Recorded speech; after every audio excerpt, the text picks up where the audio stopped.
This podcast is brought to you by Reynolds and Reynolds, the industry leader in automotive technology. Learn how inadequate data may be impacting your used vehicle department at rayray.com/used cars. That's REYREY.com/used-cars. Want to dive deeper into the topics you hear about on Daily Drive? We're offering listeners a special offer, 20% off a 1-year Automotive News digital subscription. That gets you access to all of our news, information, and analysis made for automotive industry leaders like you. Go to autonews.com/Daily Drive promo to redeem. Welcome to Daily Drive for Tuesday, December 5th, 2023. I'm Jake Neer with Automotive News in Detroit, in for Jamie Butters. And I'm Kellen Walker in Las Vegas. Today on the show, it looks like Cox Automotive's Manheim marketplace is exiting Canada. Jeep is dropping the Renegade subcompact in the US and Canada, and US auto sales appear to have risen by double digits last month, thanks to healthy demand. Plus, we'll hear from industry experts about the trends affecting dealership consolidation and the impacts on first-time buyers. There's a lot of areas in the country that maybe aren't as desirable to some of these larger groups, and this is a way for them to buy a store that is a little bit more reasonably priced because of the market that it's in, but still a lot of untapped potential that can generate a good return for them and their family. Let's run through all the news you need to know to keep up in the auto industry. Digital auction marketplaces provider Openlane says it will acquire the Canadian business of Cox Automotive's Manheim. It values the transaction at about $95 million. In a news release, Openlane said the proposed deal will include Manheim Canada's Montreal auction facility and auction sales, operations, and select staff across Manheim, Canada. It says the acquisition is subject to certain customary closing conditions. Cox says, as part of the transaction, it will discontinue all Canadian wholesale auction operations at Manheim's locations in Toronto, Halifax, Nova Scotia, Moncton, New Brunswick, Edmonton, Alberta, and Vancouver, British Columbia on or before the deal's closure. It says those locations are not part of the transaction. Under the agreement, Openlane says it will keep Manheim Canada's customers. Jeep is dropping the Renegade subcompact from its lineup in the US and Canada after the 2023 model year. That's according to a brand spokesperson who spoke with us at Automotive News. The Renegade starts at about $29,000, including shipping. That sits just below the Compass as the brand's most affordable option. The Compass, which begins at just under $30,000, will be Jeep's entry-level nameplate instead. The Renegade launched in the US in 2015 and had its best year in 2016, when it logged more than 106,000 sales. That number has declined every year since then. It dropped to about 27,500 in 2022. Sales are down 35% more this year through September. Lucid is reworking trim levels for the 2024 model year of its Air sedan, lowering its starting prices to better compete with luxury rivals. The EV startup is also adding flexibility to its options packages. The company says that will allow customers to purchase more features on lower trims rather than moving up the trim ladder on the large sedan. Lucid will have 3 core trims for the Air based on powertrain and battery size. Those will be Pure, Touring, and Grand Touring. Options can be added in a more a la carte fashion than in 2023. That means lower base prices with fewer standard features, but with the option to add them during the order process. And U.S. light vehicle sales increased in November as the seasonally adjusted annualized rate of sales rose to 15.5 million, up from 14.4 million a year earlier. Analysts had projected a sales pace of 15.3 to 15.4 million. Volvo was the last brand to report for the month. Sales were up more than 26%, finishing at about 11,700. And those are today's headlines. Coming up, a conversation about the state of dealership consolidation in 2023. That's next on Daily Drive. The auto industry's shift to carbon neutrality is here and it's accelerating. But is it enough?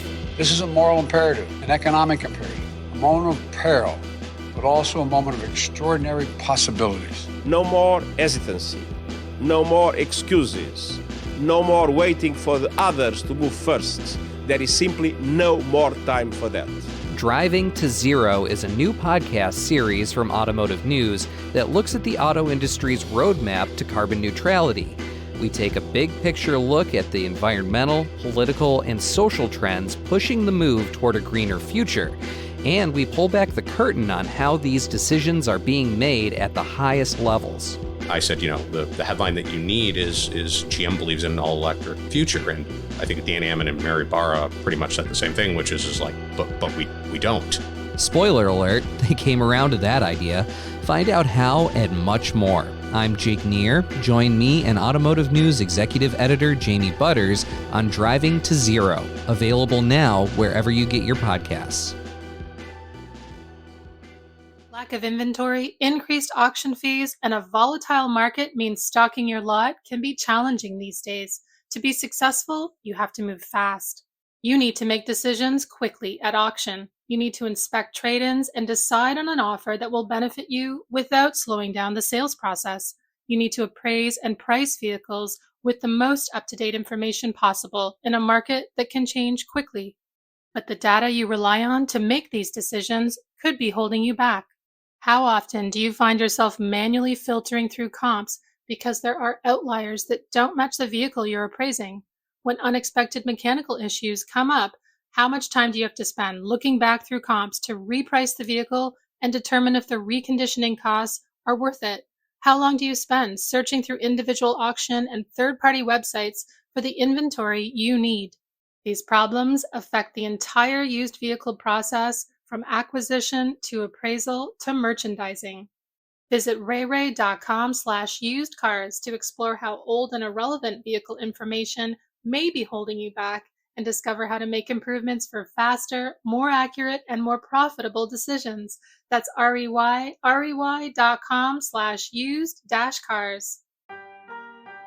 Welcome back to Daily Drive. I'm Jake Neer with Kellen Walker.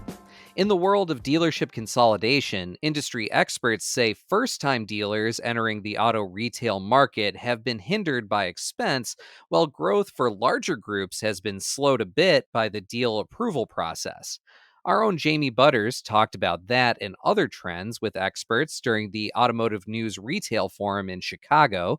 Andrew Dorgan is Executive Director of Corporate Development at Castle Automotive Group, and Connor Duncan is Vice President of Dealerships with Live Oak Bank. Here's a piece of their conversation. Let's start with sort of a fundamental thing for large deals, interest rates. Andrew, have higher interest rates caused you to pause or hesitate at all in doing any deals lately? No. No. They just impact the underlying earnings in the target, Yeah. and including our own operations, obviously. So, they're a small hurdle, but they wouldn't necessarily impact our, interest in doing another deal. Because even though the cost is higher, it's more about the strategic vision and strategic plan than just, is it going to cost us a little in interest? Yeah, we have been for a couple of years now. We kind of took a different turn and focused on high new car throughput stores, better locations, and we've enjoyed owning those stores in the last couple of years, so we would like to own more. Yeah, so Andrew and I were talking earlier and even last week, talking about interest rates, and obviously interest rates have probably tripled in the last 36 months, which hasn't really helped the situation, but a good deal is probably still a good deal regardless of the interest rates. Unfortunately, I think the Fed is probably done raising interest rates for the foreseeable future, so hopefully that's less of a variable in terms of the analysis. One of the things that we experience on the lending side for smaller, normally people that own less than 5 rooftops, the SBA loan program is a 10-year loan versus, something significantly shorter that is the average from a conventional or captive lender. So the power of the term is pretty significant in terms of looking at a deal that maybe makes a little money historically, maybe it doesn't, but there's a lot of untapped potential that somebody has identified. And because the term of the loan is now double what is typical, sure, the interest has a component of that, but theoretically the cash flow makes a bit more sense because of the extended term on the acquisition debt. Okay. So SBA loans, are those typically limited to just single point deals? Not necessarily. I mean, there is an upper extent of how much money can be outstanding at any one time to an individual owner. And that's where I kind of come from the perspective of typically 5 rooftops or less is sort of where we kind of fall into the grand scheme of things. Obviously, it is the Small Business Administration, so you could be too large. So obviously, if you're a 17 or 18, 19 rooftop operation, probably too large to qualify, but there's tons of opportunities for folks that own less than 5 that we're able to help out. We were talking before about there's been a lot of consolidation. We have a whole team that covers transactions, buy, sells, and most of them are groups getting bigger. Sure. But there's still a lot of small groups out there. Plenty. I mean, consolidation is something that I think is certainly happening. We obviously see that they garner the most news attention when it's either a ton of stores being purchased or just the sheer dollar amount of the transaction. But at the end of the day, 93% of all rooftops are still owned by somebody who owns less than 5, and 97% of stores across the country are owned by somebody who owns less than 10. So yes, it's happening, and we can continue to monitor that, but still not happening as fast as I think people see. Yeah. What do you see in terms of the trends or the opportunities that are still out there? How do you guys look at them? Well, we ventured into buying groups in the last 2 years. We navigated from single point stores to buying an Autoplex in one location that was, I believe, 6 franchises and 2 buildings. And then again this year, we just closed Pugi Automotive Group in Downhurst Grove, and that was, it will be 4 buildings. It's all in close proximity, but we realized in the Chicagoland, there's less and less 2, 3, 4 store groups than there was 10 years ago. So we might have to start looking further out to find opportunities like that. But, as far as a standard single point, been in business 30 or 40 years, there's still quite a few of those, if you cast your net far enough. Mm-hmm.